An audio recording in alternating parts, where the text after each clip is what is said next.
Hey guys, this week I wanted to discuss Roe v. Wade just because it was such a big deal at the time, still is a big deal, but in regards to it spurring the fundamentalist evangelical participation in the politics, um, it was a huge deal.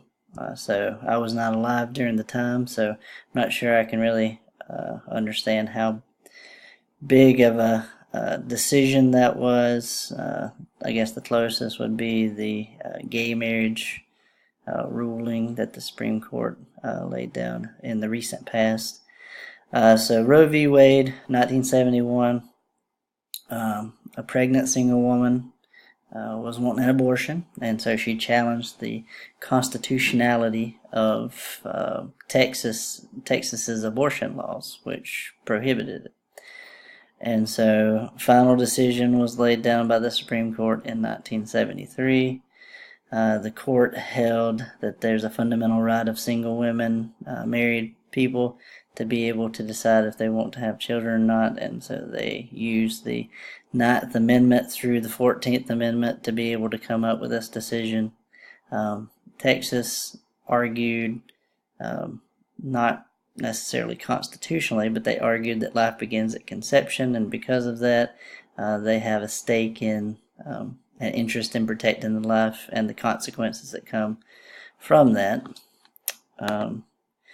And then you really have to look at the constitutionality of the Supreme Court decision to begin with.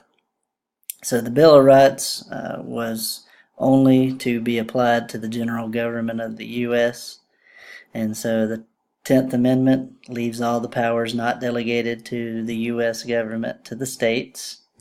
And so, based on that, this ruling would be an unconstitutional ruling to begin with. It would not be a decision for the federal government or the general government, whatever you want to call it. It would be a decision to be left up to the states.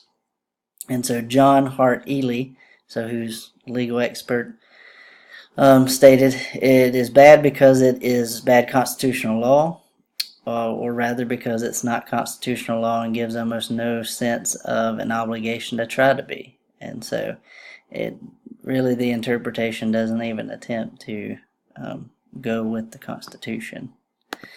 And so what they use this Ninth Amendment via the 14th Amendment. So the 14th Amendment is used as the basis of this interpretation, and it was clearly ratified for the sole purpose of constitutionally applying the Civil Rights Act of 1866, which was to guarantee rights to newly freed slaves. And that's all it was. So if you look at the context of the ratification, that's all that it was.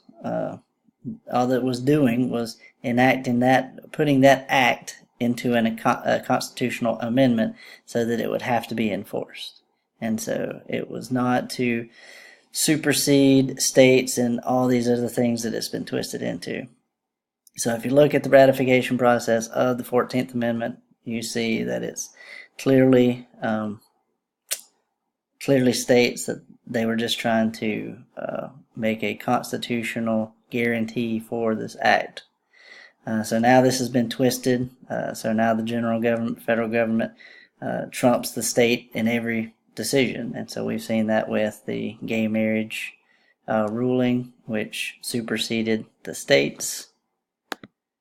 And so in terms of what political ambitions that this spurred, so before this time, fundamentalist evangelicals thought that politics was dirty, so they stayed out. And so with this ruling, though, it was really a call to arms. And so it brought these groups into the political arena. And so you had Jerry Falwell with the moral majority. When that sort of ceased to be, then you had Pat Robertson with the Christian Coalition. And so since that late 1970s, you've had this Christian presence influence in politics. And so I just wanted to talk a little bit about that, and hope you enjoyed, and I'll talk to you next time.